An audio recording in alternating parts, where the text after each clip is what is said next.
Welcome everyone to the exciting episode of Two Bar Connections of your host Jesse and James. What's going on, everybody? What is going on indeed? So for today's episode, we have the industry is yet again on fire as Sony has decided to, for some reason, close down Blue Point Studios after having them work on the God of War live service game. We also have a massive shakeup going over at Xbox with both Phil Spencer and Sarah Bond surprisingly leaving suddenly with with a new CEO being named, who is possibly an AI bro. Yikes! Not yay. But we also have Highguard being really weird again, with apparently them being secretly funded by Tencent and them failing to disclose that for some reason. We also have their website mysteriously going down, and apparently that was like kind of a no, actually, haha, we were just kidding kind of thing. Then we also have a Highguard artist reportedly saying that she was the only concept artist working, and she was also working with the microtransactions team for some reason. Then we have Ashes of Creation, which is continuing to burn as it comes out from a YouTuber by the name of NetfastQS, who interviewed one of the investors who accused Steven Sharif of massive fraud. We're talking tens of millions of dollars with the game.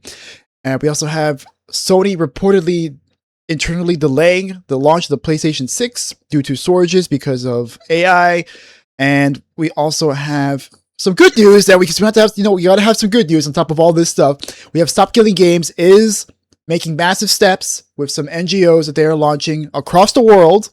And they are taking steps to communicate with EU Parliament. But before we get into all that, how have you been? I've been okay, man. I've been doing all right. I've just been working pretty hard. I'm now working on my application for, I think I've mentioned it before, Tennessee. I'm just missing one letter of recommendation. And what else? Oh, yeah, I've been playing Arc Raiders a lot. And actually, they're about to unleash a new update, which will finally give us the beard cosmetic. So I can finally roleplay for real in the game. That's so weird, like that they don't have any beards to begin with. Like what? Like it's the apocalypse, man. What, you think everyone's gonna be all clean shaven and yeah, spiffy? Dude. No, because you had a guy, you had the dreads, like hair cosmetic option, but not the beard. But this one they will, right front and center.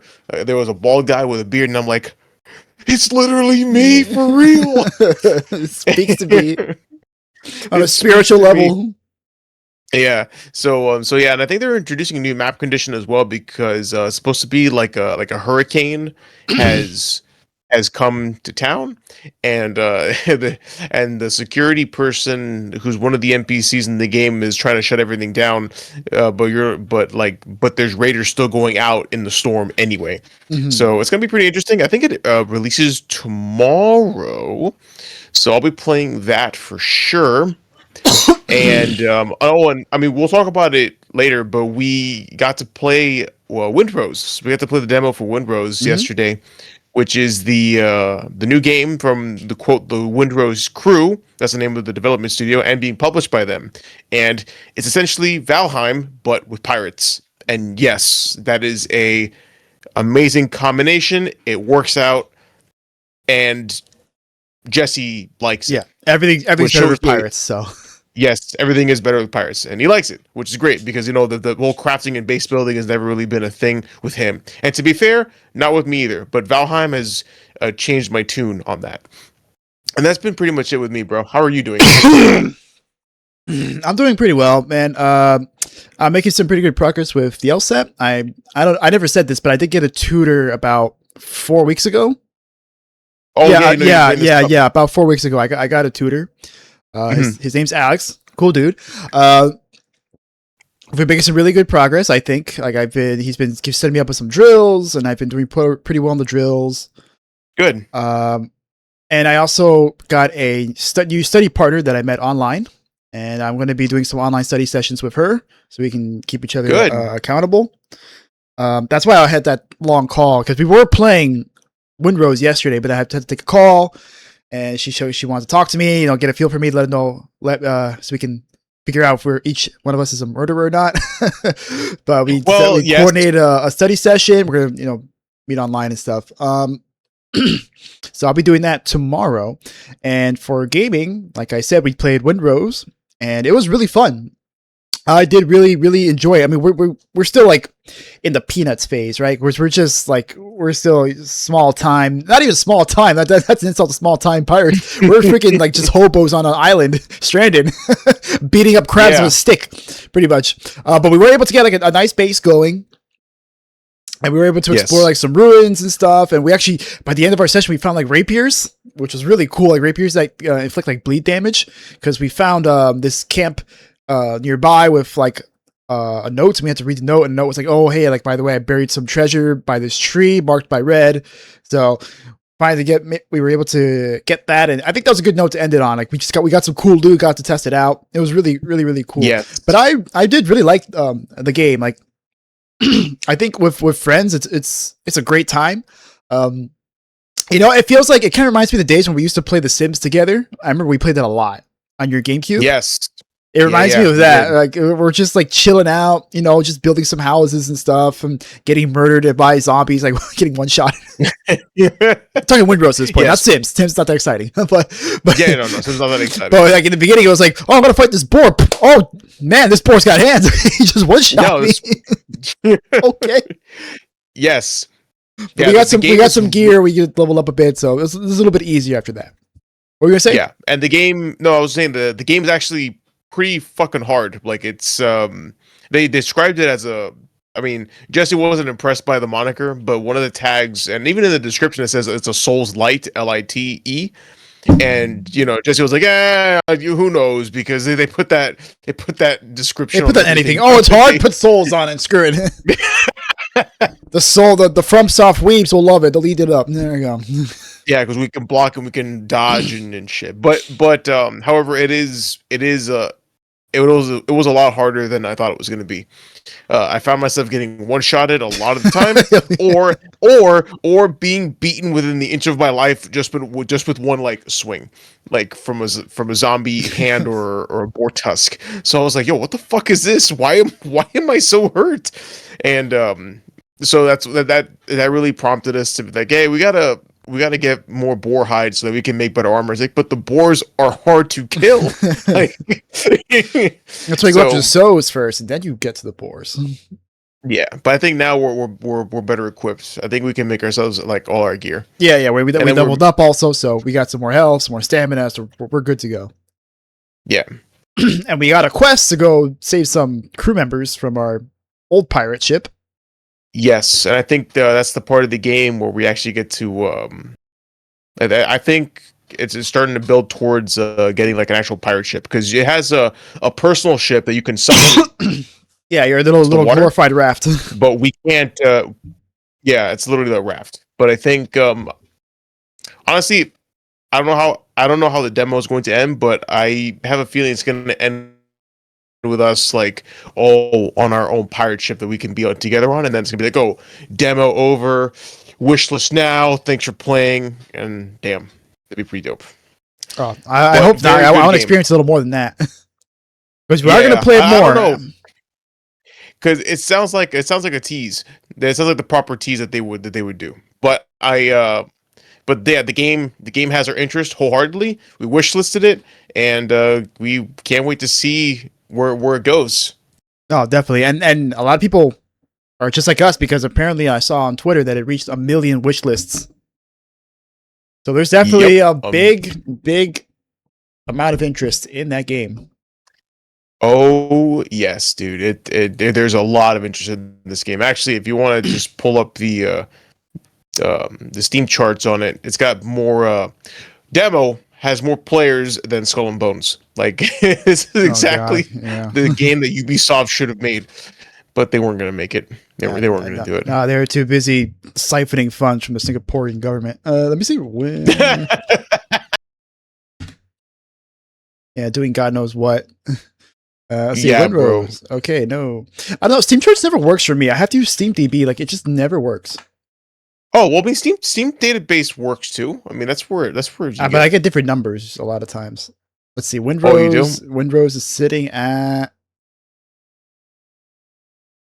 80 followers. Where's the player count? I can't seem to find it. Oh, Oh, wait. that's like Oh, the yeah. Oh, Steam- yeah. Yeah. that's- All time. Yeah. All time peak was Oh, relative- 49,216. Yeah. 24-hour peak was 10,000. And then right now it's. Oh, that's Twitch stats. Never mind. Oh, hang on. Those are I'll pull it up Twitch stats. now. Steam DB, right? Yeah, Steam DB. Yeah, I can't seem to find it here. But yeah, like I said, really, it is really fun. I'm definitely, like James said, really interested in it. And then besides that, I was playing some more Overwatch. I played the damage roll, which is very unlike me because I normally don't play the damage roll, but I just felt like playing damage. So I was just playing damage this season. And I went 9-3 yesterday, so I did pretty well. Very nice. Yeah, after Cool. after my placement matches were an absolute dumpster fire because I made the mistake of playing the game at the beginning of the season. Especially now that there's a ton of new players now who don't know what the heck their W key is from their S keys. Yeah, for sure. So I was able to recover from that, thankfully, and I got to Plat 5 now. So I started at Gold 4, and I rose to Plat 5 in like 2 days. Or like just a few hours of playing. So Cool. I'm sitting pretty right now in Overwatch, and You're sitting pretty at plat. Yep, sitting pretty at plat for now. So hopefully I can go higher because that is my weakest role by far. Vendetta's you're banned playing every the- match though, unfortunately. I can never play Oh. Vendetta, so I've just been rocking Reaper the whole time, pretty much. Okay, Reaper's not too bad. Yeah, And I now like this is in the open. This is an open queue, not roll queue, correct? No, roll queue. I is it have queue? I have Okay. not played open queue. I played 2 Okay, matches open queue. right. I haven't played roll queue yet. Obviously, I haven't played Alright. open queue yet. I've been playing roll queue. That's what I'm saying. Like, it's unlike Okay. me. Like, I mean, I don't hate 5v5 on damage and support. I hate tanking on support on 5v5 though. So if I want to go tanking, I go to open queue. That's pretty much my tank queue. I just go to 66. Because 5v5 Okay. tanking is just absolute balls. So it's just I'm not gonna do it. Okay. All right. I wouldn't want to tank either. No, not in 5v5. All right. No way, no how. So how about we get into some news? All right, let's do it. So let's for our start first, strong. strong. First order of business is a real shocker here. We have PlayStation suddenly closing down Blue Point after acquiring them back in 2021, which came as an absolute shock because, as you all know, Blue Point is that really awesome remake studio that did the remake for Demon Souls more recently, and it was probably like the only time a game ever really felt next gen because it was like, wow, this actually looks really beautiful, and then everything since then has been kind of downhill. Yep. But they also did ports for the God of War remasters, which is apparently really good. They also did a remake for Shadow of the Colossus, which was also really good. That came out on the PS4. But it seems, in Sony's infinite wisdom in trying to push for live services, they have decided to close down Blue Point Studios after having them work on a God of War live service game that no one asked for, which has ultimately ended in closure and, of course, disappointment for everyone out there who is hoping for a Bloodborne remake. So, this came as Jason Schreier reported this over on Blue Sky. And then it came to light a little bit later in the day. And, of course, Herman Holst, the clown in office for Sony, tried to justify this in an email saying, at the same time, right, I'm not going to read the whole thing, obviously. I'm just going to read the part where he tries to nonsense his way through. At the same time, we're operating at an increasingly challenging industry environment. Rising development costs, slowed industry growth, changing player behavior, and a broader economic headwinds are making it hard to build games sustainably. To navigate this reality, we need to continue adapting and evolving. We've taken a close look at our business to ensure we're delivering today while we're still positioned for the future. As a result, we'll be closing Blue Point's games in March.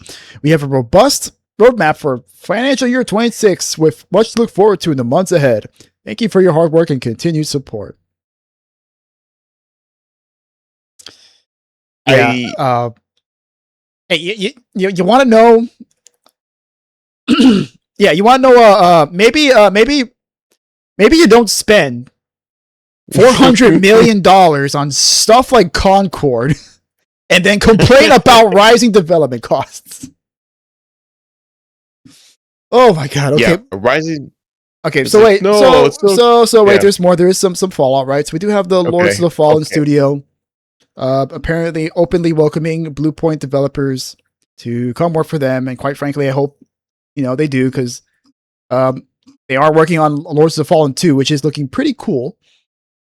But we also have Detective Seed here, who is a independent journalist over on Twitter. No, I will not call it X. And I don't really know too much about this guy, so I would take it as a grain of salt so far, at least. But he does have the skitty on what's been happening over at Blue Point because of some interviews he had with some anonymous Blue Point employees, and 2 of them in particular.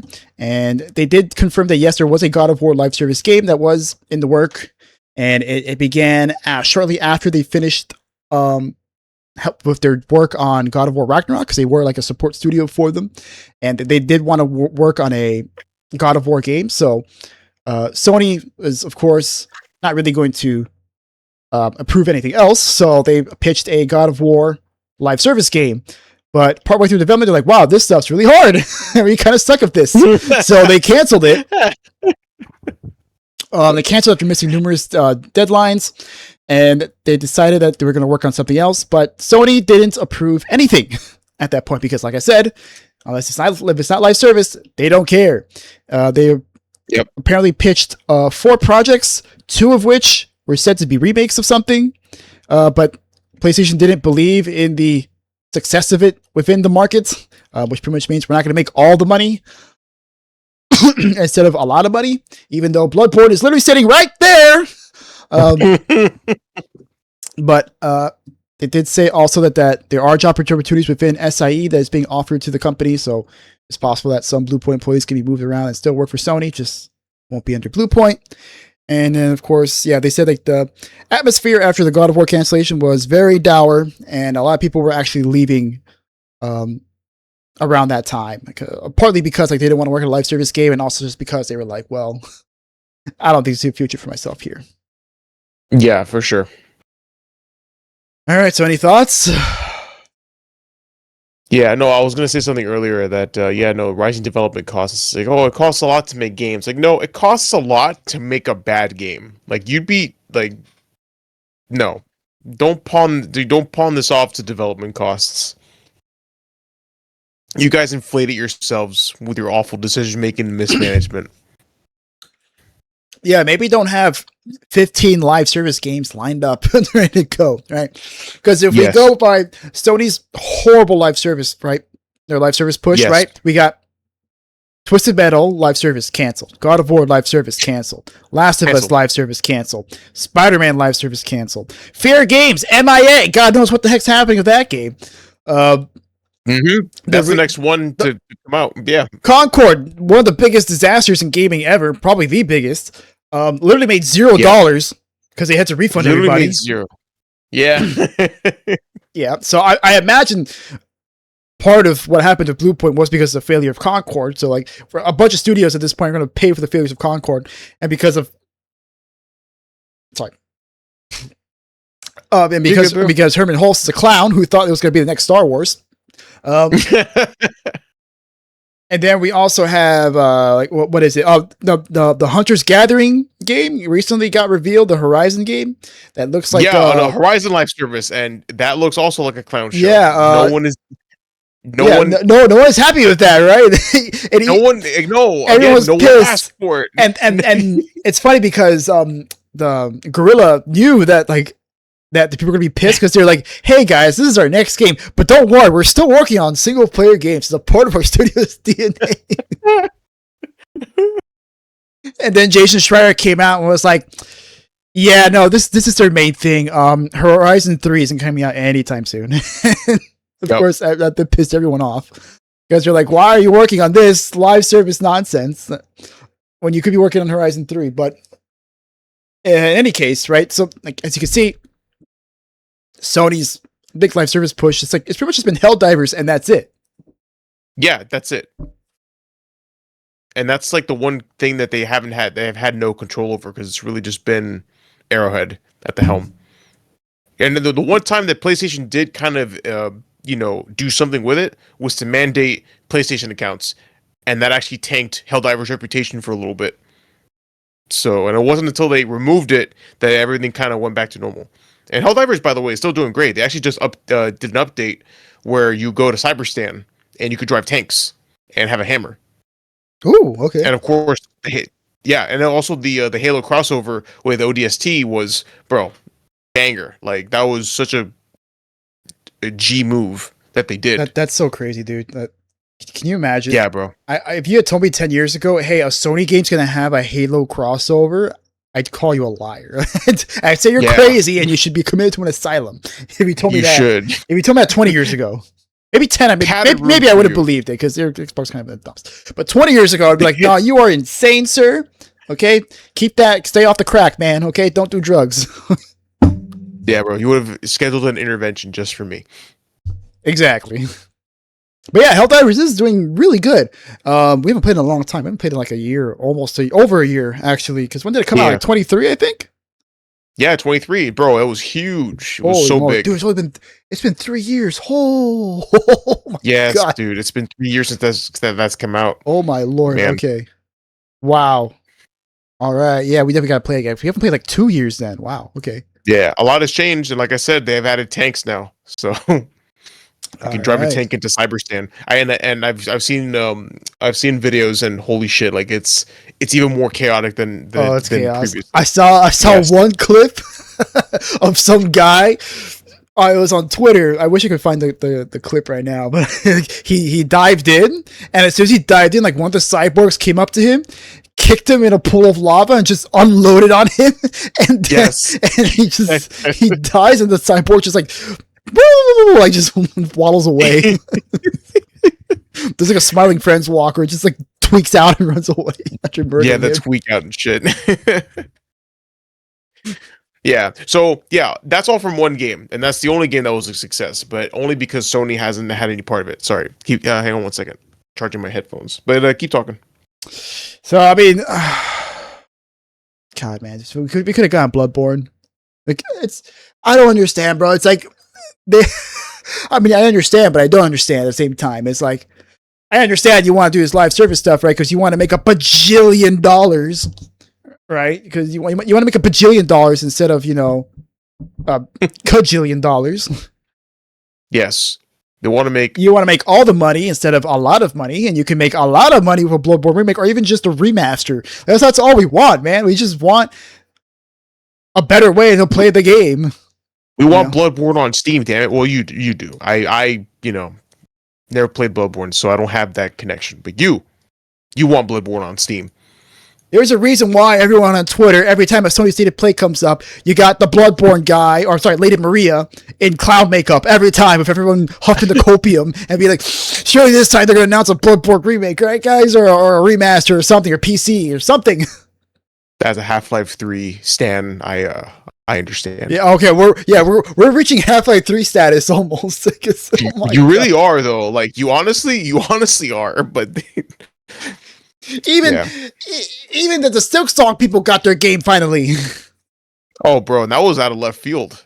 And literally, like, dude, it was so funny, like, the excuse they had for it. They're like, oh, sorry it took so long to make. It's just, we actually had a really fun time playing our game that we just took forever. we just had so much fun. It's like, let's keep going. It's like, yeah, we think this game is dope. And we made so much money, and there's only 3 of us. I mean... Yeah. Maybe they sold like 20 million copies of Hollow Knight, something like that. $20 a pop you make, and it's self-published, so they just rake all that in for themselves and just give whatever their cut is to Steam. Yes. Oh man. And Sony is also just so lucky that Xbox is as much of a clown show as they are. They really are. Because oh my god. Yeah, dude, they're just non-competitive at all, and now we'll get into it in a bit, but they're just they're a dumpster fire that is just having more trash added to them, which is it sucks because you got one studio, we got one company, Sony, suffering from incompetence, and that will be their downfall, and then Xbox, on the other hand, gross incompetence, like absolutely awful management. And then you got Nintendo just being greedy assholes. Yeah. Like that Darth Vader with a smile is what they are. Just like what the come on. And thank God the indie scene has been thriving. There's been so many good indie games coming out. Like Windrose, for example, is going to be dope when it comes out.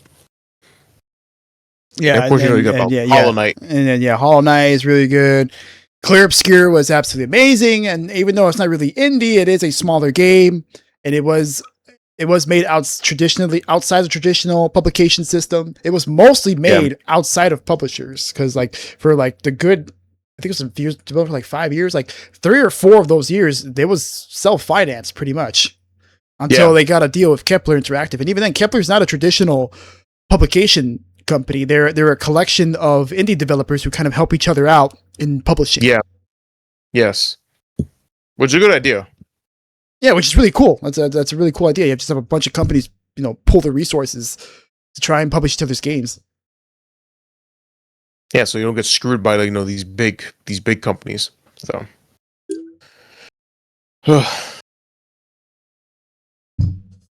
so sad. Yeah. It's very sad indeed. So, rest in peace, Blue Point. He left us too soon. We'll never see the God of War live service game. Yep. So sad. So sad, bro. That game we all wanted. Not the Bloodborne remake. What the heck's Bloodborne? Who wants that?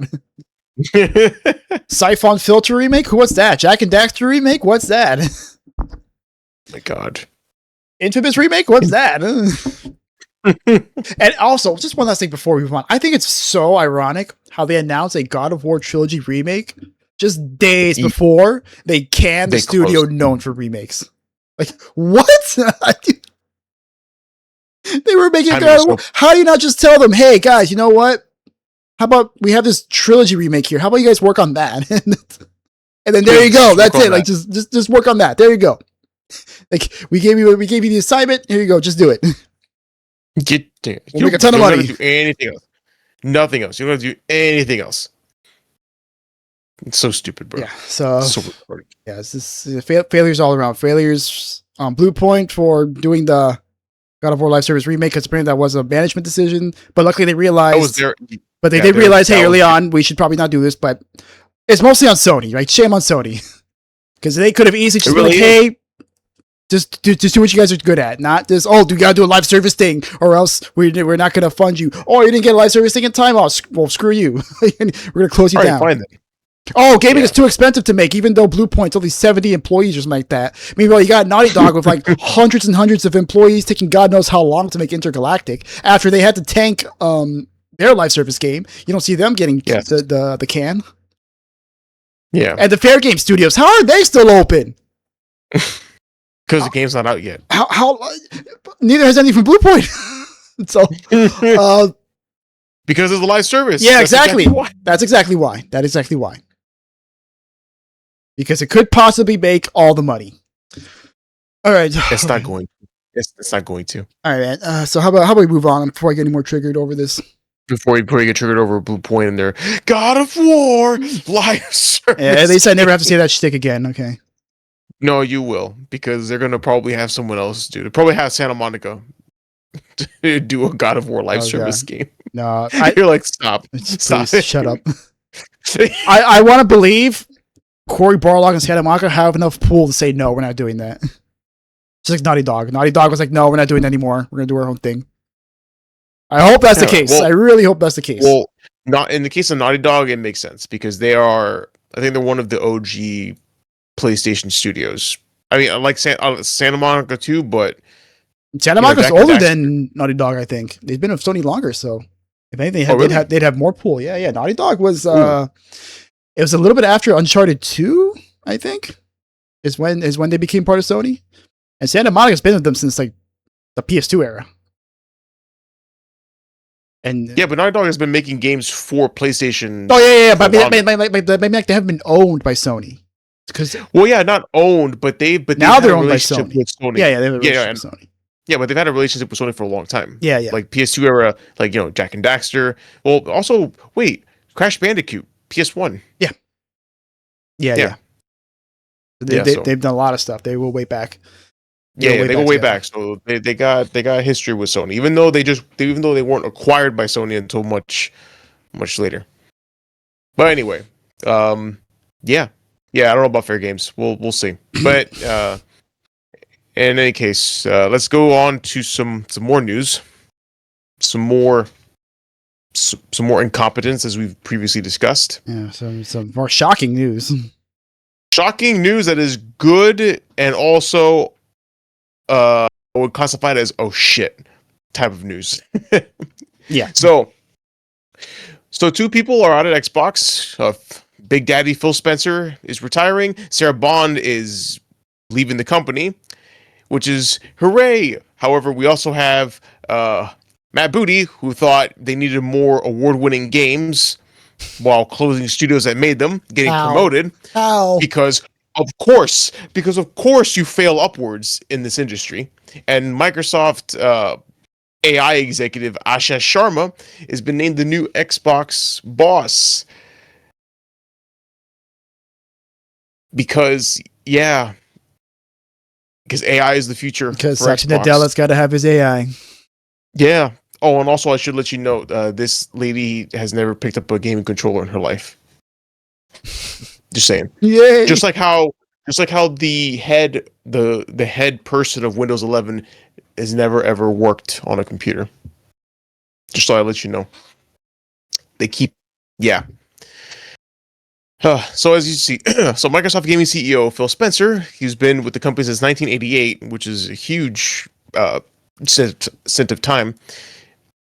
Actually been with Microsoft since 1988 and has been with Xbox since they launched the console in 2001, is retiring. Wow. Yeah. And which is, it's crazy. And then meanwhile, the president of Xbox, Sarah Bond, long thought by many to be the heir, also has resigned as well. While we have Ashish Sharma, who is currently the president of Microsoft's core AI product, will move on to be the new head of Xbox, while Matt Booty is being promoted to chief content officer because, yes, he is a great judge of content for the company. Satya Nadella said that I want to thank Phil for his extraordinary leadership and partnership. Over 38 years at Microsoft, including 12 years leading gaming, Phil helped transform what we do and how we do it. And, well, now we're going to let AI do it for us. Yeah, and apparently this has been something that Spencer's been considering for a long time. In an email that he wrote to the Microsoft staff, he said, "Last fall, I shared with Satya that I was thinking about stepping back and starting the next chapter in my life. From that moment, we aligned on approaching this transition with intention, ensuring stability, okay, and strengthening the foundation that we've built. Also, big lulls. Xbox has always been more than a business. It's a vibrant community of players, creators, and teams who care deeply about what we build and how we build it. And it deserves a thoughtful, deliberate plan for the road ahead." Wow. They never planned anything. So it's kind of ironic to hear him say this. But in any case, today marks an exciting new chapter for Microsoft as Asha Sharma steps into the role of CEO, and I want to be the first to welcome her to this incredible team. Working with her over the past several months has given me tremendous confidence. She brings genuine curiosity, clarity, and a deep commitment to understanding players, creators, and the decisions that shape our future. We know that this is an important moment for our fans, partners, and team, and we're committed to getting it right. I'll remain in an advisory role through the summer to support a smooth handoff. Oh my God. She also posted her gamer tag on Twitter, and people were roasting her for it because I forgot what it was, but I think people will know that she's not an actual gamer. Okay. Well, yeah. But before we read any thoughts so far, or do you want me to keep going? No, I have very mixed feelings on this. Well, I think we'll talk about it at the end. Yeah, we'll talk about it at the end. Yeah, I know I'm mixed. I'm mixed as well. Well, no, I think honestly, I just think this is bad all around. Yeah, Sharma actually has former experience as the VP of Product and Engineering at Meta, and was the former Instacart COO, who was also a board member for Home Depot. That's huh. That's so weird. Yeah, she outlined a couple of points in a excuse me, in an email to the Microsoft staff, where she listed 3 different jobs that she's going to take as her new role as head of Microsoft Gaming. So, quote: her first job is simple: understand what makes this work and protect it. Which first is make great games, empower studios. Which, yeah, and that's why she actually made the decision to promote Matt Booty in honor of this commitment to making great games. Secondly, she's she's going to oversee the return of Xbox, and she's going to, quote, recommit to our core Xbox fans and players who have invested with us the past 25 years, and to the developers who build the expansive universes and experiences that are embraced by players across the world. We will celebrate our roots with a renewed commitment to Xbox, starting with the console, which has shaped who we are. It connects us to the players and fans who invest in Xbox and the developers who build ambitious experiences for it. And third, the future of play. We are witnessing the reinvention of play. To meet the moment, we will invent new business models and new ways to play by leaning into what we already have: iconic teams, characters, and worlds that people love. But we will not treat those worlds as static IPs to milk and monetize. We will build a shared platform and tools that empower developers and players to create and share their own stories. She continues: as monetization and AI evolve and influence this future, we will not chase short-term efficiency or flood our ecosystem with soulless AI slop.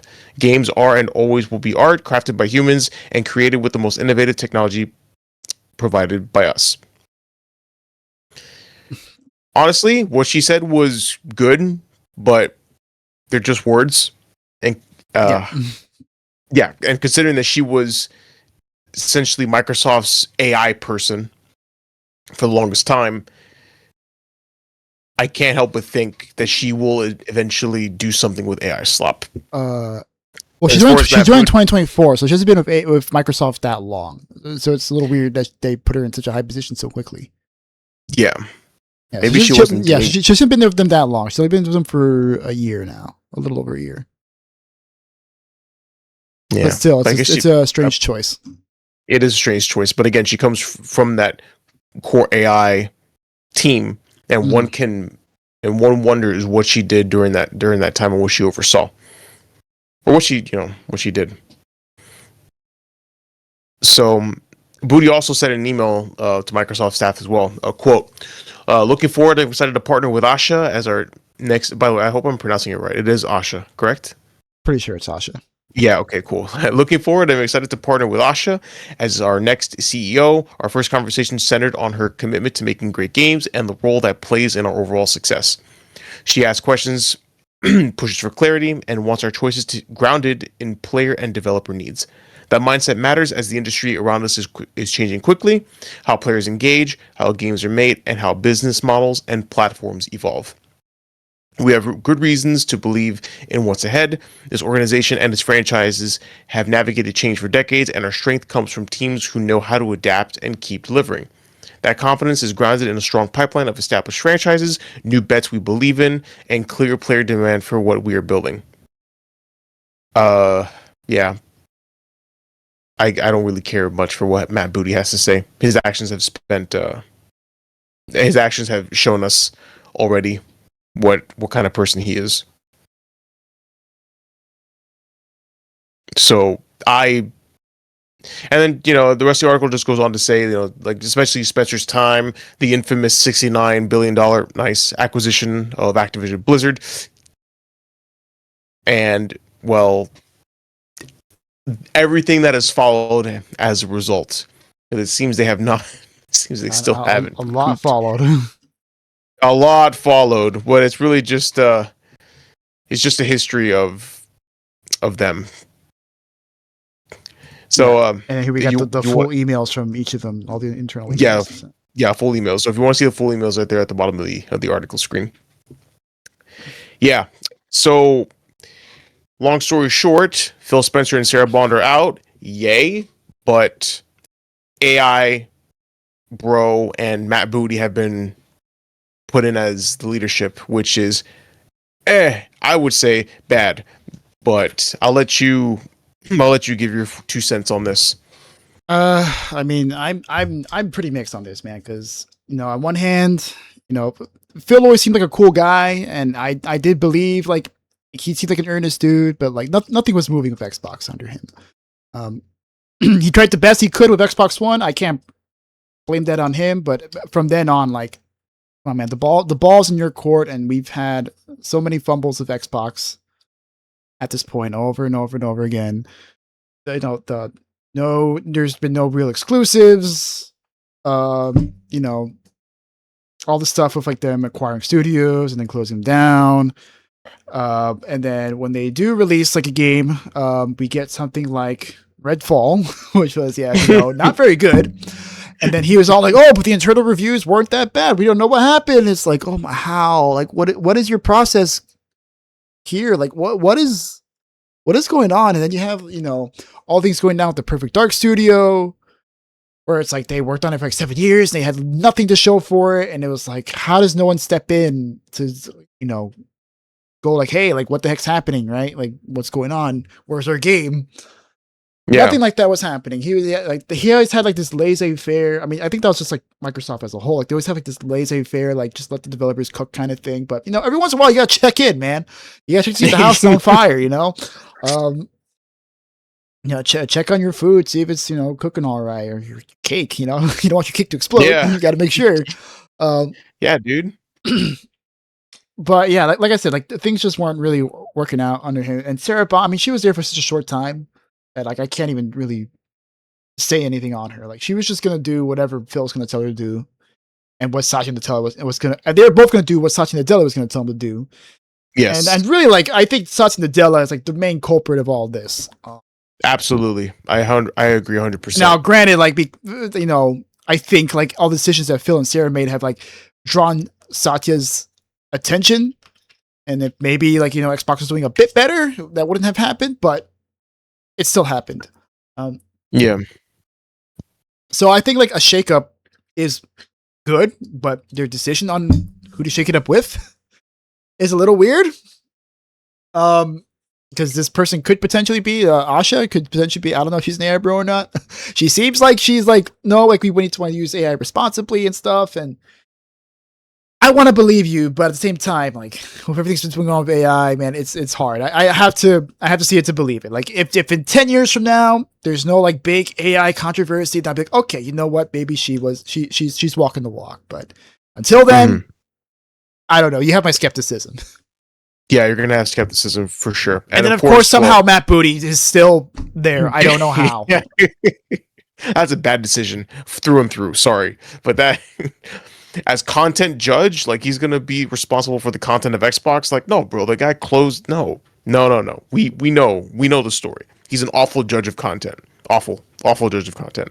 It's just crazy. It's funny that this happened. Like, Sony was like, "Oh, like we're gonna close down Bluepoint." Everyone was like, "What the hell?" For like 24 hours, and then Xbox came. Oh yeah, by the way, pretty much our big leadership is leaving. Oh, pretty much overnight. Is leaving. Yep, and like it's just out of the blue. What? Like, what? Okay. Okay, all right. So you're both just on fire at this point. Yeah, dude. It's insane. And as far as like the return of Xbox,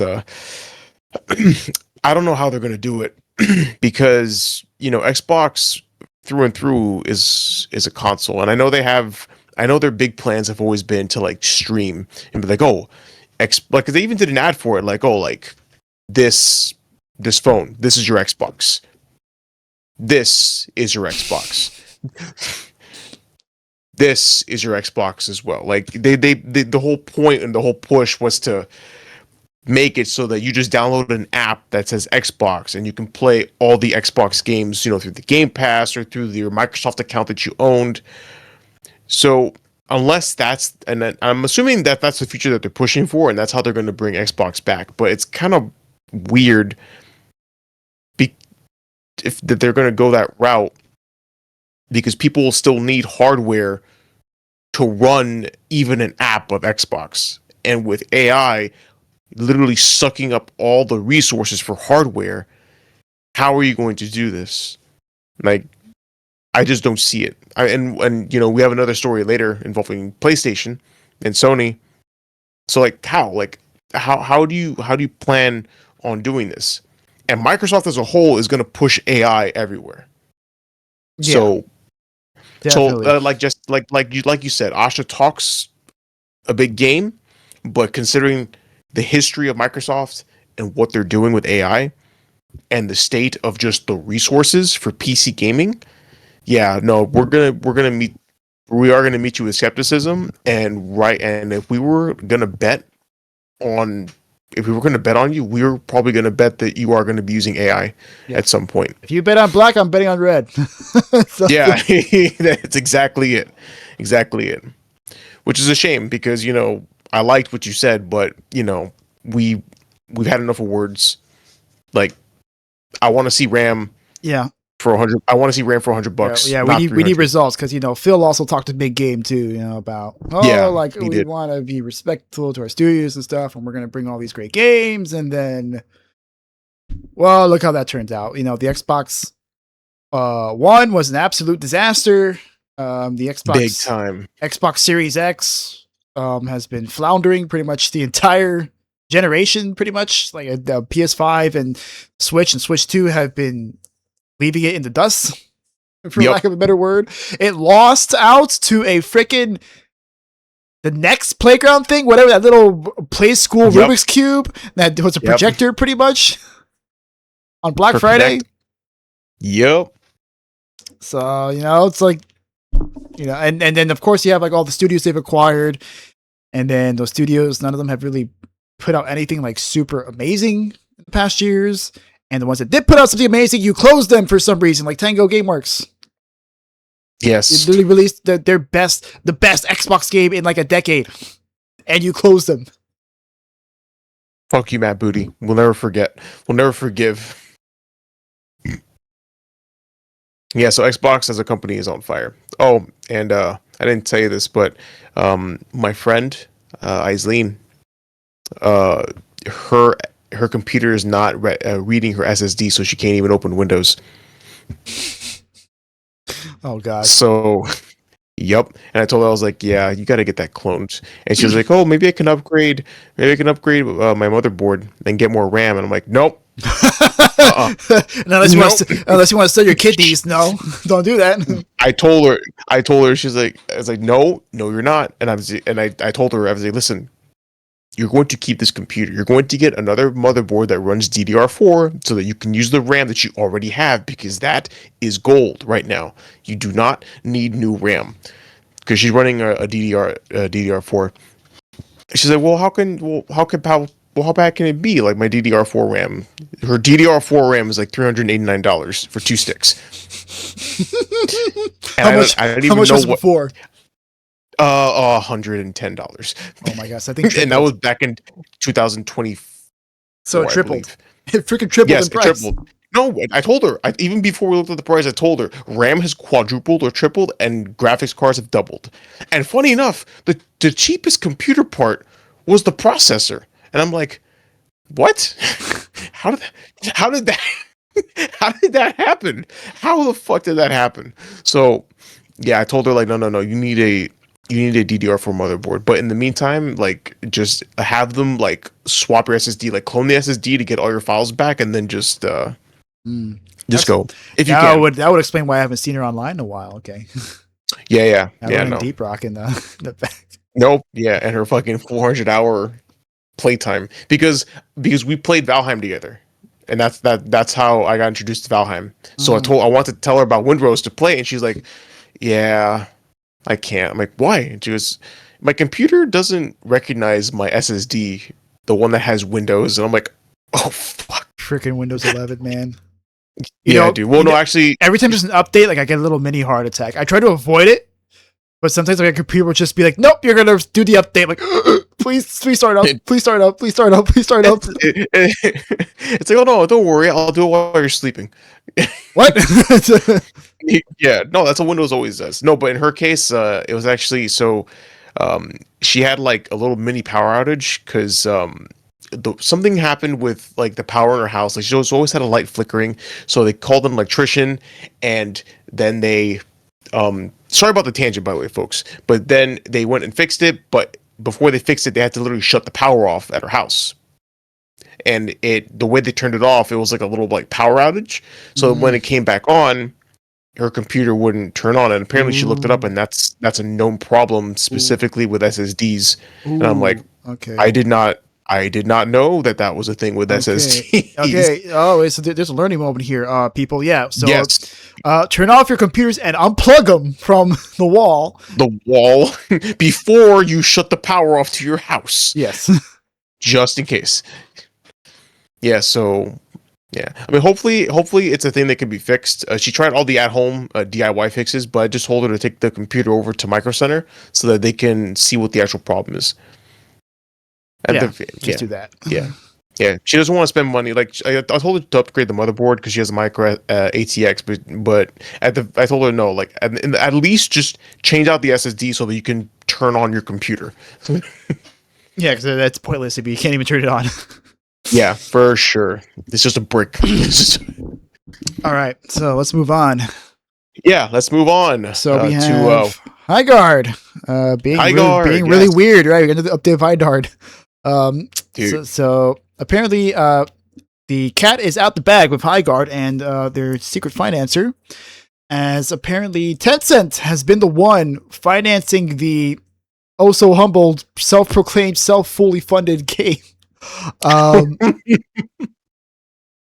Yeah, so according to anonymous sources from GameFile journalist Stephen Sotillo, Tencent was apparently the biggest financial backer of the game. Apparently, Tencent's Timmy Studio Group was the one who was primarily the financing it. And, well, the reason for the secrecy behind it is unknown at this time. We also don't know how much money they put into it, but according to sources, it was a significant amount. So probably most. But then we also have the website just mysteriously went down one day on the 17th of February. And everyone's like, well, that's it. That's it. Everyone clocked it. They pronounced it dead. They were like, "Yep, time of death is February 7th." Everyone thought it was in the midst of a death rattle, but no. The developer came out and was like, "No, guys, it's okay. We're just doing some updates for it, and we're still working updates for Highguard. This is over on the Discord channel." Yeah. They had to say it's late. Probably won't be on too long. Right now, once we lock in the patch date, I'll see if we can get a patch preview for you guys a bit beforehand. Not sure the time frame, basically need to be transferred and simplified. Low priority at the moment, reputational damage already done. Now we just need to focus on delivering updates and content to improve. And then what's also weird is that I've found out recently that apparently Highguard only had one concept artist, and she only had 2 weeks to make the characters, or per character, yeah. So she had 2 weeks for each character to design them. And for some reason, she was also in charge of the microtransactions section of the game, which was very weird. But it definitely explains a lot with what's been going on with Highguard. Because, with that crash out we read about last episode, or we talked about last episode, it really seems like, Wildlight was definitely sniffing their own farts. Yes, absolutely. They were very much head and butt farts just wafting away. Oh my god, we're making the next big game. Yeah. Meanwhile, oh my god. Meanwhile, everything going on with the game was a disaster in the making. Between artists only having 2 weeks per character to make them, which would explain a lot. About why they don't look so good, because you can only make something look so good if you only have 2 weeks to work. And also then you have like the producer guy that we talked about, I forgot his name already, talking about but our internal reviews were really good and stuff. It's just like, come on, internal reviews only mean so much, man. What really matters is when you get it out there. That's when the real feedback starts. Yep. And then, of course, as we know, the game Which launched to nearly 100,000 players, and it lost almost that entire player base within just a few days. And it Yep. is now sitting at around a triple-digit player base. I don't know. You can check the Steam charts for that. I think we looked it up in the last episode too, but it's always good to check. Hang on, Highguard Steam charts. One moment, please. Sorry. All right, I have here Steam charts. Highguard. Right now, 753 players are playing as of 42 minutes ago, with a 24-hour peak of 925, and yeah, all-time peak of 15,000 players. Yeah. Oh, and also the layoffs. How could I forget the layoffs? Right, just 2 weeks afterwards, and this is after you had the studio heads being like, "No, it doesn't matter if we have 1 million players. We just need a small, dedicated amount of players and to finance the game." It's like, what are you talking about? Clearly not, because Tencent isn't gonna be like, "Oh, that's okay, guys. You only have 200 players. Yeah, it's okay." Like, no, they're like, "No, we want our money, man." I don't know what the heck you're talking about, but we want our money. Oh my god. So then, lo and behold, much of the staff gets laid off, and Highguard is on life support pretty much at this point. Oh man. Oh, by the way, I took a look at another tangent. The Windrose, you had to put Windrose demo into the Steam stats, and I don't know if this is right, but it says here 40 million. That can't be right. Nah.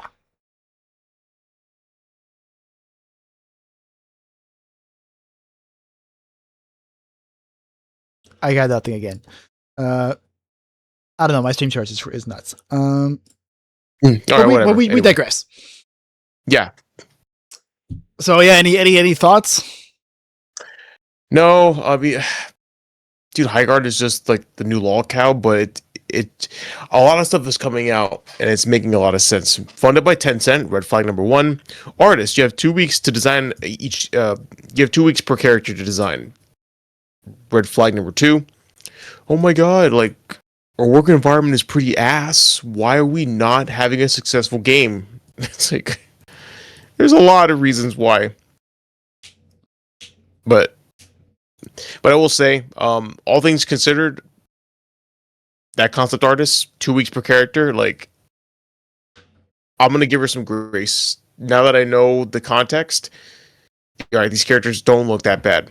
Yeah, because you're 2 weeks, yeah. yeah. Considering they were developed in 2 weeks, like damn, okay, like they could be better, obviously. But I mean, they still look like Apex rejects, but they could have been worse. It could have been Concord, right? No, bro. I'm pretty sure they had Concord. Looks like it was made in a day. Like they just wrote it down on a napkin. Yes, bro. They're like trash can, perfect, beautiful. Trash can that vacuums, awesome. Soldier 76 clone, perfect. Every hero shooter needs a 76 clone. Oh, we got Cassidy with a bad skin rash and a life jacket on. Perfect. Get him on. Beautiful. We need something to appeal to the furries. Boom. That weird cat lady with the bow gun. Forgot her name.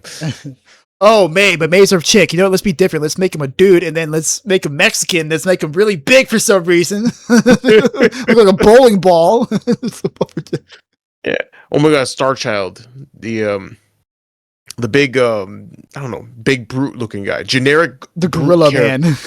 The generic gorilla character. Totally not Winston.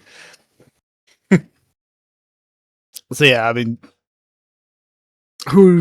I really want to know like how long this game's gonna last. I mean, it's still going so far, so better than Concord already. It's gone 2 weeks. Yeah. When they come out, like the end of January, right? It's been almost a month. Yeah, at this point. Yeah, it's been almost a month, so they've lasted longer than Concord. Yeah, unfortunately, they let off most of their staff, a lot of them senior staff. So I don't know how you could plan on making more content for it when most of your veteran staff is gone. My guess is they're just gonna release stuff for the year and then that's it. Like they're just gonna, all right, that's it. We got to go now. Like this is whatever money we made was whatever money we made. Sorry, everyone. I'm gonna close the servers down or whatnot. Oh my god. Yeah. Pulling for you, Highguard.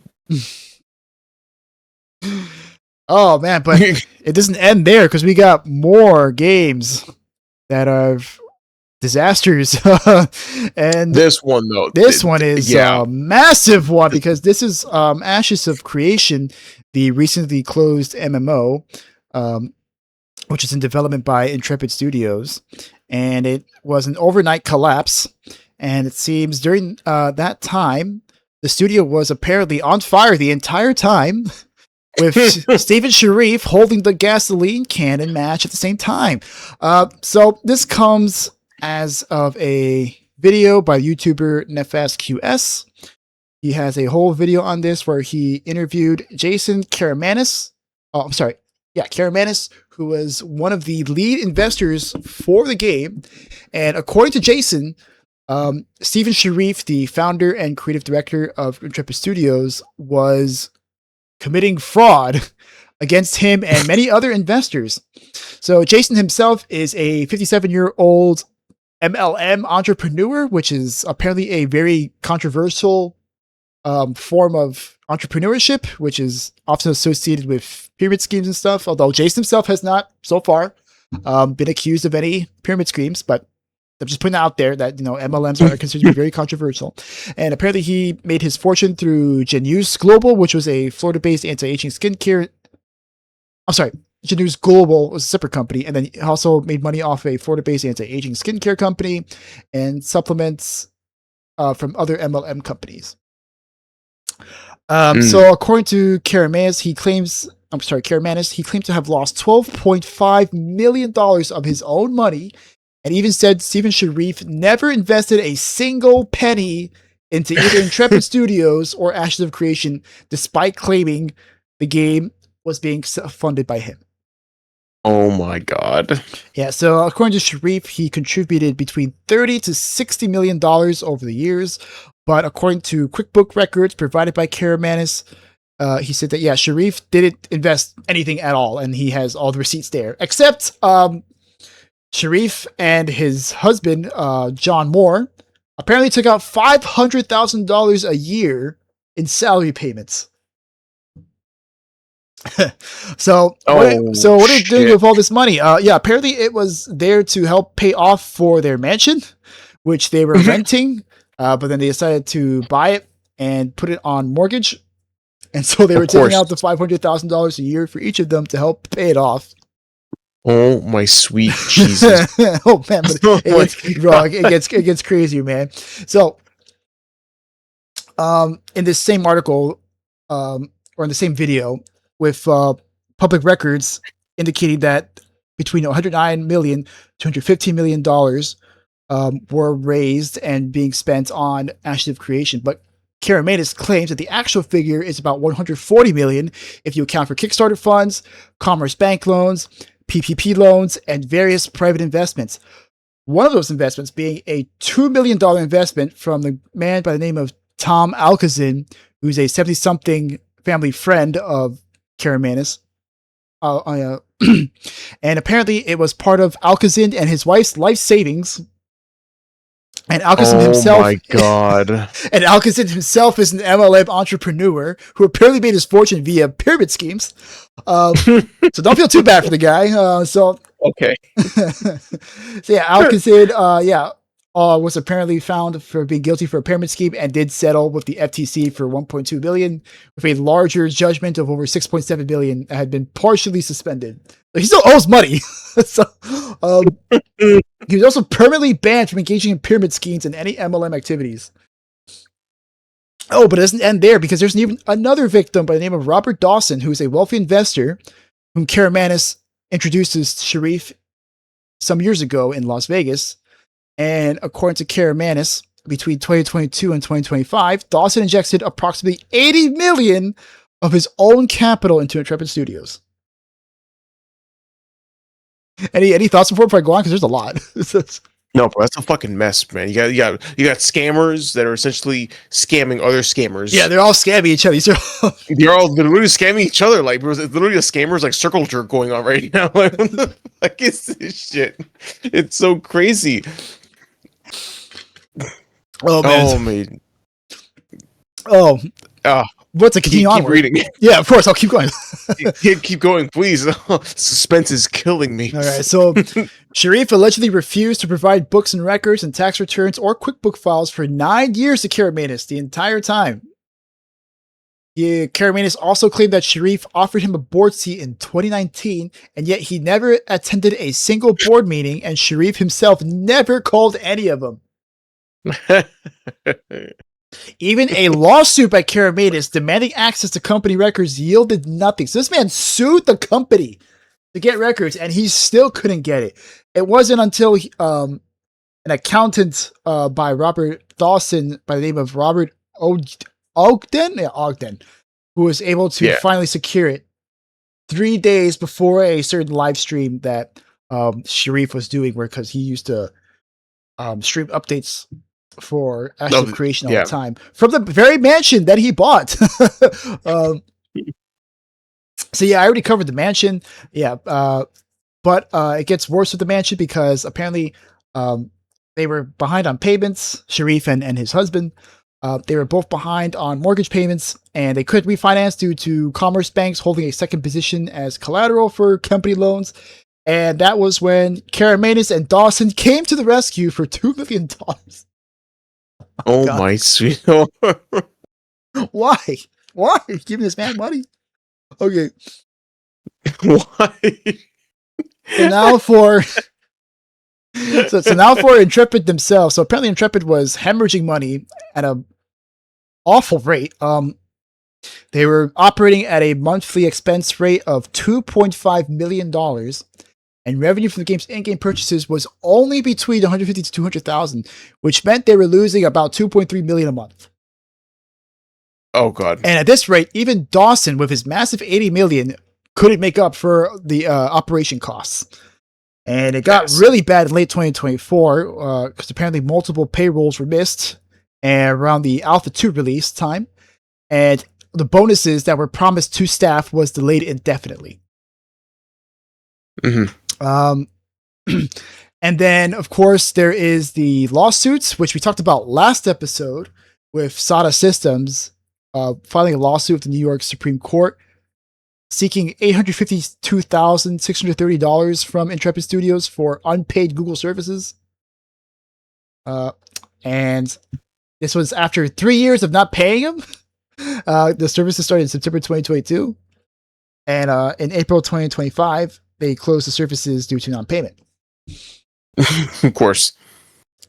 So Reddit people were like, well, what the heck's happening, Sharif? Like, he had all this stuff going on. They confronted him on Reddit about the lawsuit, and Sharif was like, no, this is peanuts, man.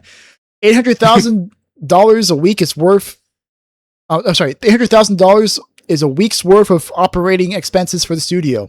And they suggested that these disputes are fairly common, and it would be resolved in a similar manner to other disputes that Intrepid Studio had apparently been seeing before. Yeah, because you weren't paying them. Yeah.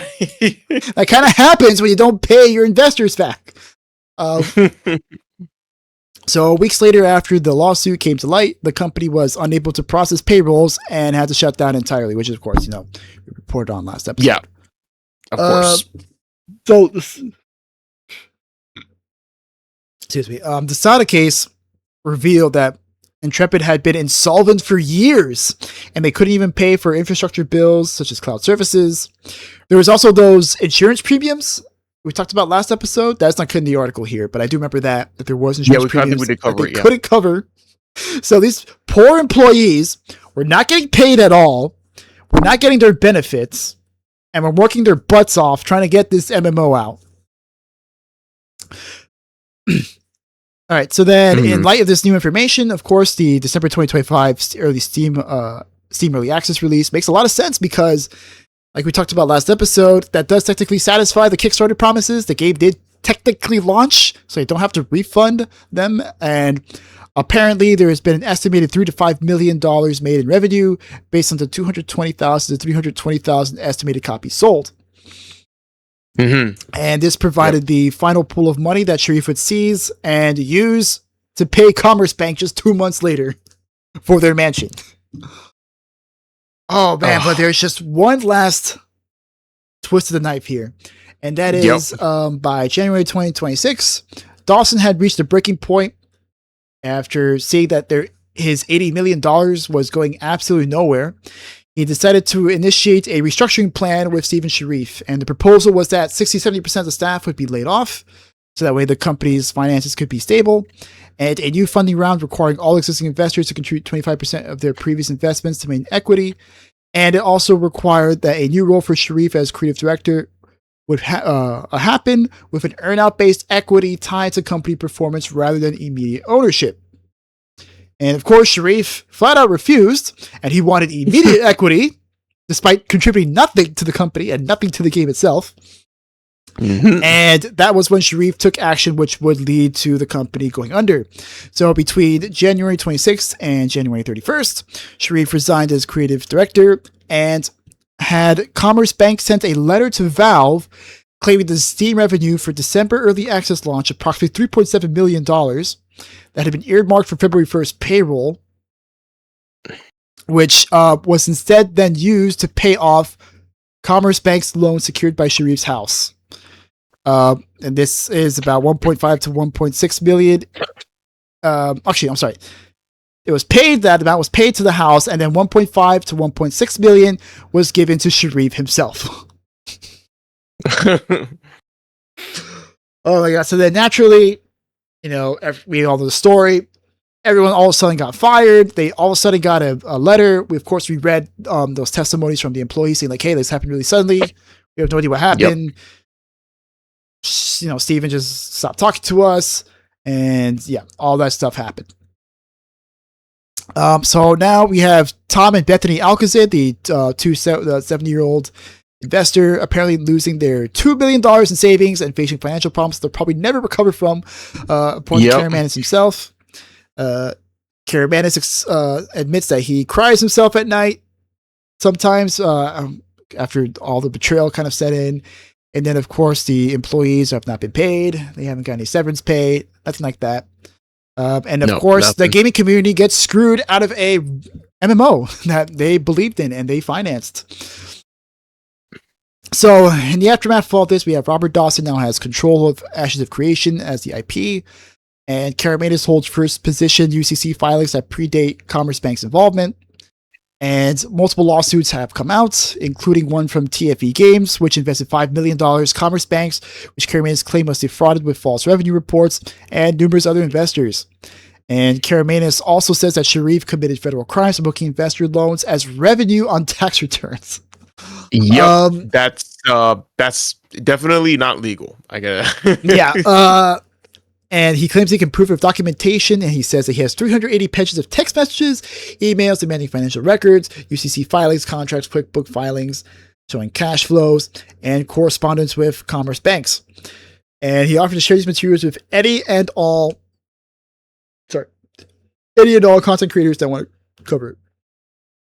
Now, Dawson himself, like I said, owns the IP at this point and is trying to get the game back online, but apparently all the key technical staff are like, nah, we want nothing to do with this at all. And quite frankly, I can't say I blame them.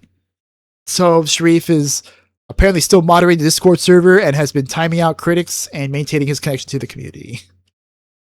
Woo! Woo-wee! Okay. Fucking doozy. What a ride, huh? Yeah, bro. Jesus. Yeah, so this is it's actually an absolute disaster, man. This is like, dude, straight up disaster. And it's really, yeah, I think it really was just like instead of spy versus spy, scammer versus scammer, Yeah, pretty much. That's kind of what this came down to. It's just a bunch of dudes scamming each other. Yeah, scamming each other. One's using a mansion, but then using like the mansion debt to justify getting the investor loans to pay off the mansion debt, but then claiming it as revenue for the game. Honestly, it's just a bunch of financial mumbo jumbo that would make sense to an accountant. But we do know. Not to mention asking the bank, just in the letter to Valve, to give them the money. Yep. And then take the difference for yourself. Yep. Oh my god. Yeah, no, I don't know what else to say. Ashes of Creation literally was ashes from a dumpster fire. I do feel bad though. I mean, yeah, I know that he had problems and he was also a scammer, but dude, like, $2 million is a big hit. I don't care who you are. I don't care if, like, how rich you are. I wouldn't want to. Yeah. I wouldn't want to be out. Apparently, that was their life savings, and then you have Robert Dawson, $80 million. Yeah, bro, $80 million with no return on investment. Like, and then Karamanis also putting however many he put in. I already forgot the amount, but yeah, he put in a lot as well. He did. Yeah, how much did he put in? Yeah, 30. Oh wait, 12.5 billion. Yeah, 12.5 of his own money. Yeah, plus the $2 million from life savings with his wife, right? No, different guy. Oh, different guy. Okay, that was the old guy. Oh, yeah, he borrowed money from the old guy. He convinced the old guy to give another $200 million. Yes, to Sharif. It was a friend of his. It's just crazy, man. I can't believe they let it go on for this long. How long? Well, technically, how long was development? 10 years. 10 years. This thing was kickstarted 10 years ago.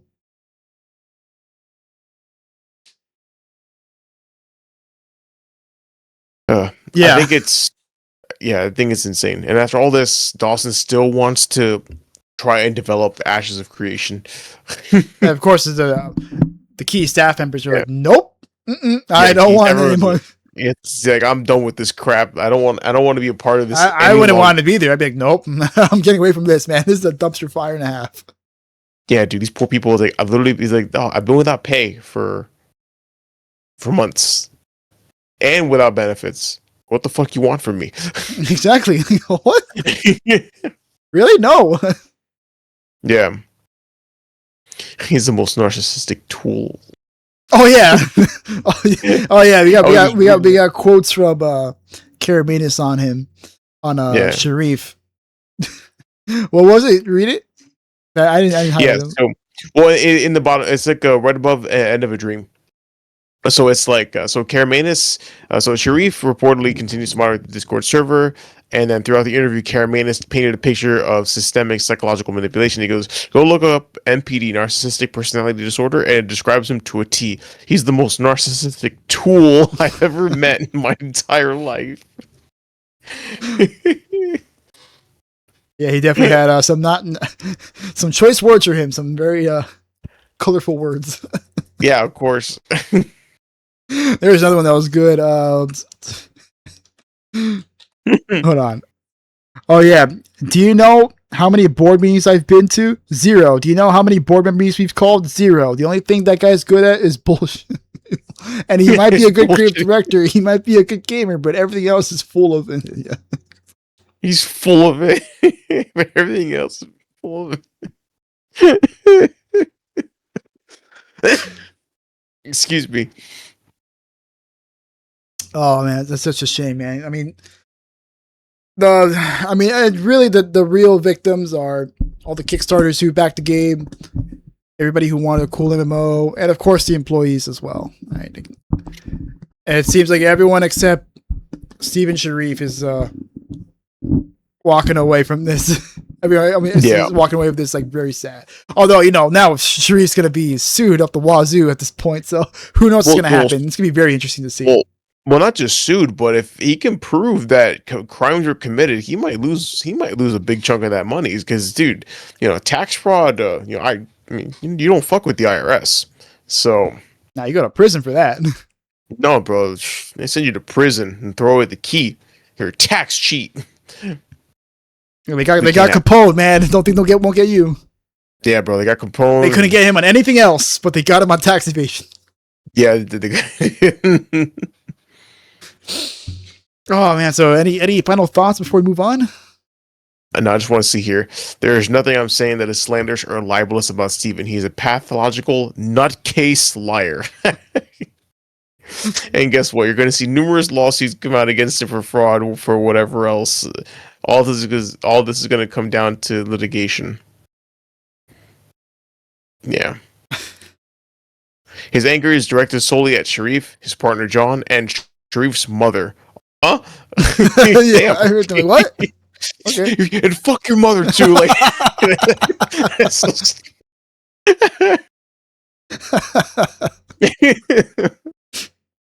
Oh my god, that's classic.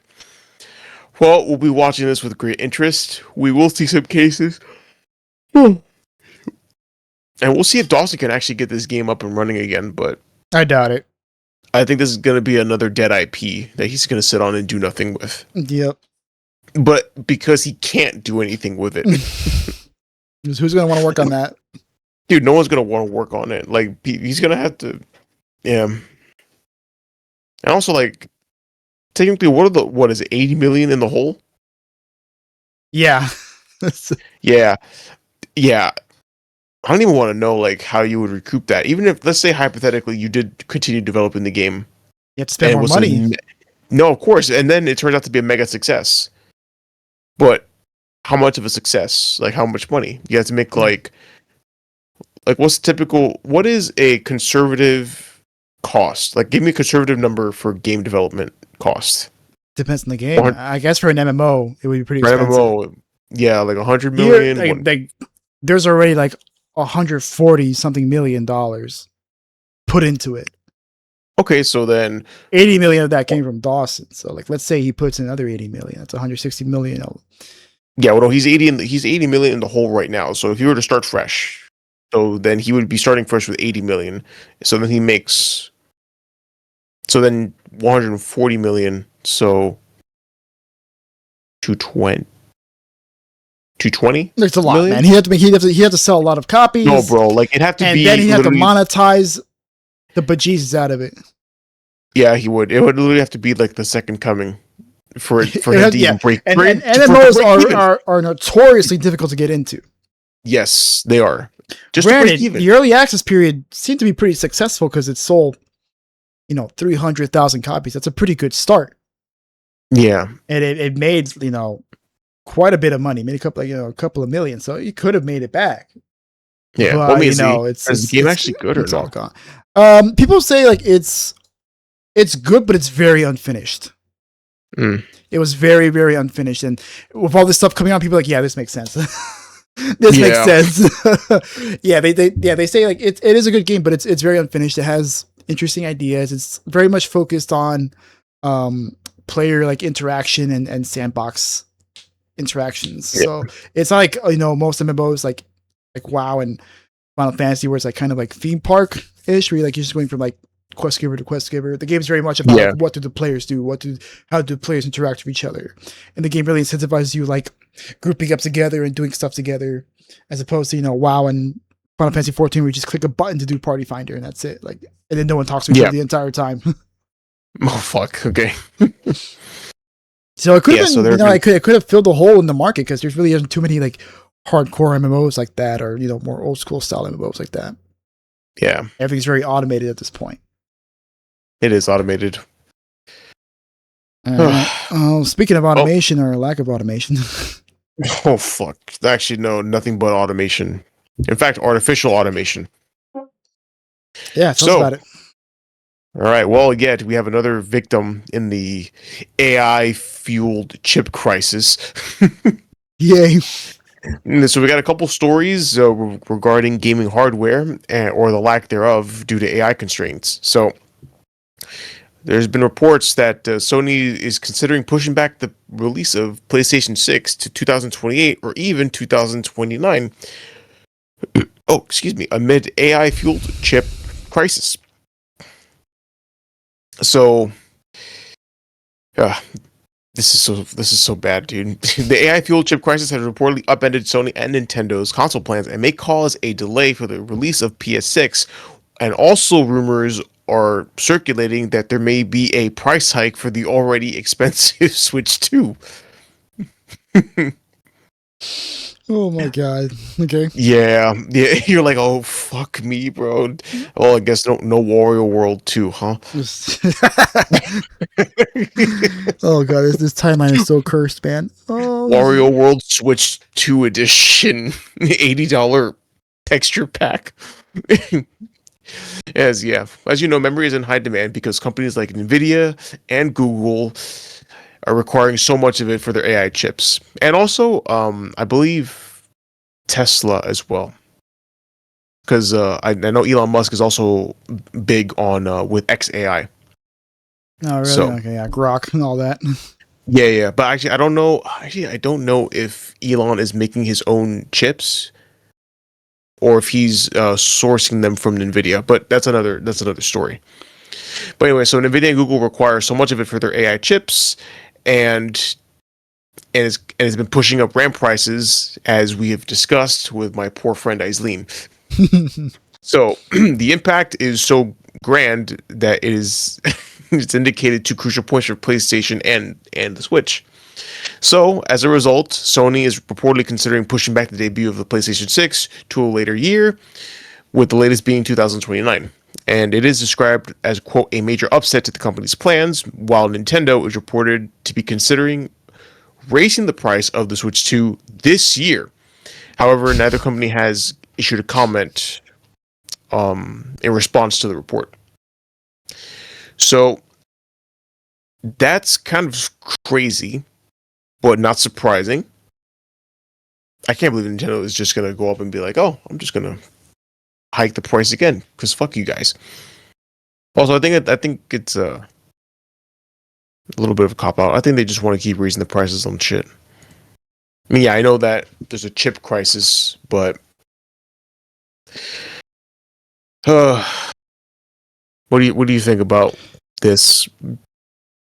I mean, as far as I'm concerned, they could push the PS5 to 2030. Like, I don't need a chip crisis for Sony to justify this, because I still don't feel like I got my money's worth for the PS5, bro. You could push that thing back to 2030 for all I care. Yeah, but it sucks all around that we're looking at price hikes for consoles when we used to get price depreciations. Right, the PS5 is still it's like $600 now, or $550 or something like that. Yeah, so because it did go up in price. It's like, and it's been out for 5 years at this point. Normally it'd be like, $450 or $400 at this point.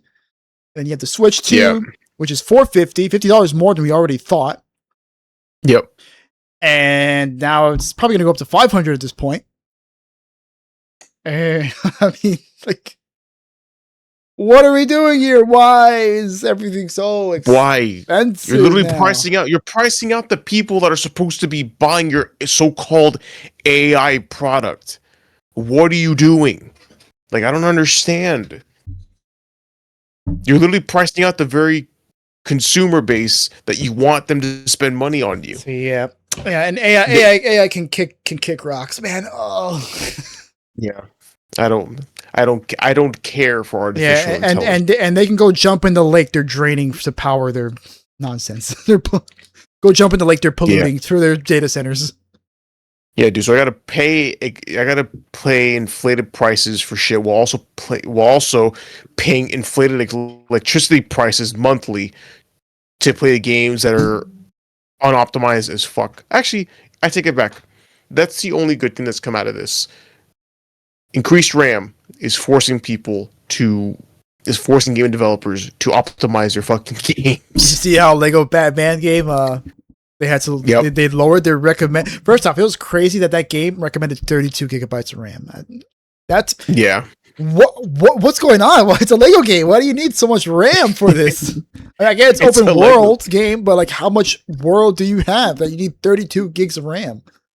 Yeah, dude. No, it's disgusting. It fucking sucks. And even Helldivers, I mean, well, sorry, go ahead. No, keep going. Sorry. Yeah, no, I was just gonna say, I mean, this is really an optimization thing. I mean, they've optimized the game as it's gone on, but they slashed the storage size of their game in half. It went from like 256 gigabytes to 126. That's so big. Yeah, but still. Yeah, but that beats 200 something. Jesus Christ, 200 something. Yes, yeah. They literally cut the size of the game files in half, which is pretty dope. Wow. Okay. Which is funny because they keep adding shit to the game, and yet it's less. Whatever. Oh wait, but there's more. But that's not all, because this actually hurts me at a personal level, because now I can't. Now I cannot. My plans have been thwarted. So the shortage is so bad that even Valve, Lord Gavin, is not immune to the AI-driven memory shortages, and it not only delayed the Steam Deck. Not only did he delay the release of the Steam machine, but he also admits, well, Valve admits to experiencing delays and stock issues for the Steam Deck. And actually, if you go on Steam right now, it's sold out. And on top of that, they discontinued the LCD. I almost said OCD. The LCD model of the Steam Deck, and are just focusing on the OLED displays. And yes, as you know, memory's in high demand. And now Valve is out acknowledging that, yeah, we're short on parts, so we can't, there's been a delay in securing stock for the Steam Deck as well as their Steam machine, which I think is supposed to still debut sometime this year. However, actually, no, forgive me. I believe it is an indefinite delay for the Steam machine. I know. Half-Life 3, no. Dude, no Half-Life 3, no Steam Deck. Allegedly, no Half-Life 3. No Steam machine. No alleged Half-Life 3. No alleged Half-Life 3. It really is Jover. This is levels of Jover that we have not seen in. Oh my goodness, we get more expensive Switch. The PlayStation 6 isn't coming out anytime soon. I mean, whatever. Come on, whatever. For all I care of. But now, no Steam machine. No alleged Half-Life 3. And Steam Decks, well, we're out. Well, we're currently sold out until further notice. Oh my god, bro. It needs to crash like now. Actually, I heard that OpenAI is in a lot of trouble with how I gotta watch that video. They've been in a lot of trouble.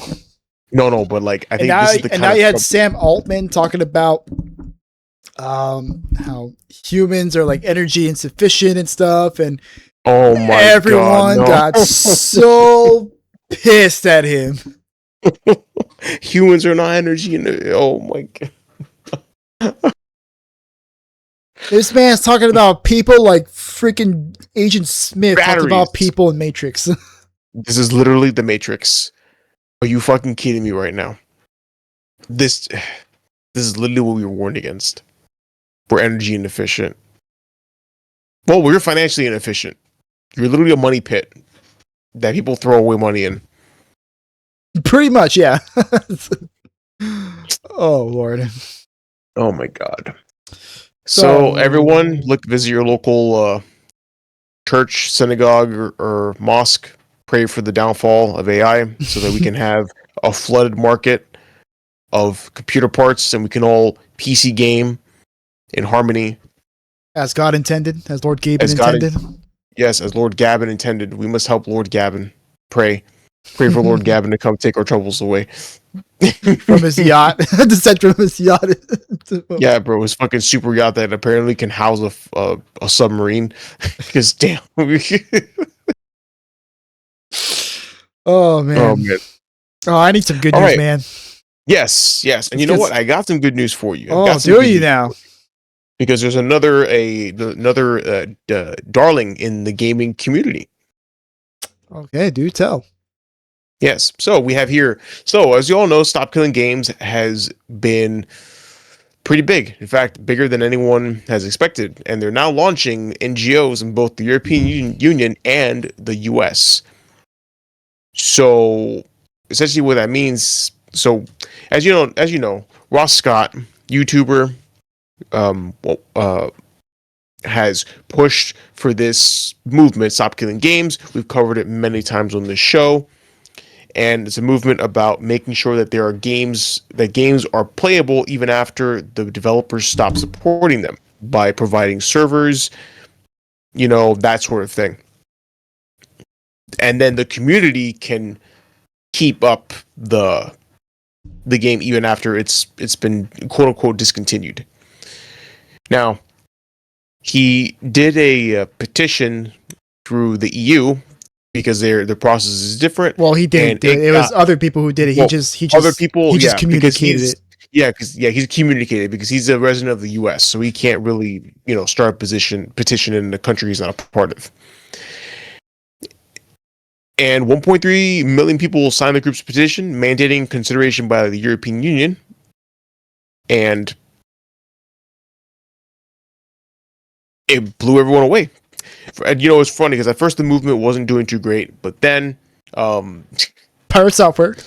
Pirate Software, God bless you, sir, remain lockout to this day, spoke bad about it, where Ross Scott had to, make a response video to it.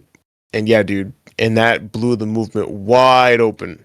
So now it's going to be considered at the European Union Parliament the next time they convene. Well, actually, it was happening today, like right now. We had really? Yeah, you had Josh, you had Ross Scott, like and Josh, I forgot his name, Josh Hayes. He's an MMO YouTuber. They went I know to, Josh Hayes. I do watch him. Yeah. They went to Parliament today, and Josh was tweeting about, hey, I was able to talk to Parliament today, and I was able to do the proper meetings for it. So they were able to discuss everything that they wanted to do with it. That's pretty cool. I like that a lot. So yeah, big strides, man. Yeah, big strides, but not just that. But it seems that there's something bigger in store, as Scott announced that they have launched NGOs for Stop Killing Games, which is a non-government organization, and it's essentially organizations that pursue goals. They don't have to be political, and they can be partially or fully funded by governments. Where they do this all the time overseas in other countries, especially with big examples being Doctors Without Borders, Care International, Oxfam, and also actually no, never mind. That's pretty much it. That's all I got. But it's pretty cool because they're essentially organizations that can help further the cause for Stop Killing Games. Rally people, go door to door, spread the message, provide a place where you can give donations for the cause, and then they can lobby Congress here in the States to make some kind of law to require developers to provide a way for the community to support games after they're done. And it's pretty cool.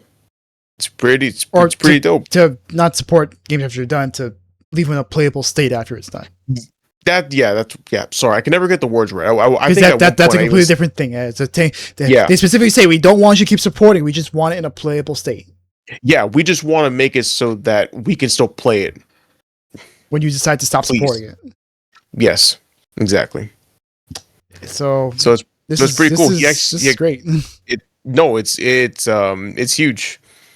It's a big thing. I'm definitely going to be donating. Yes, I think we'll be donating as well. Actually, I think I'm going to probably give some of my tax money to it. My tax return. Mm-hmm. You were saying? No, what? You were saying? So before I interrupted? Oh, no, it's cool. No, it's so, so he even said that Scott said it might seem like a video game oriented NGO wouldn't be able to accomplish much, but establishing them has definite advantages, which in his words, quote, the first is it will allow us to do long-term counter lobbying on this issue. We're hoping to get the Citizens Initiative passed or added to the Digital Fairness Act, but if those fail, there's still a possibility of being added to the Digital Content Directive revision, and we're trying to find a way in any way that we can. This will also signal that we're not just going to go away on this issue, that, if there's a lobbyist showing up again and again at the EU Commission, that might influence things. This will also allow for more watchdog action, just so that, they can help do consumer protection, especially collaborating with consumer protection agencies.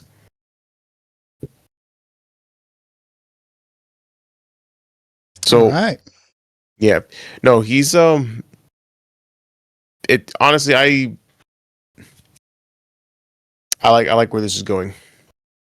Yeah, very optimistic, man, because it's amazing, like how it seemed so dire at first, especially with pirate software trying to kill it with so much misinformation, and Yeah.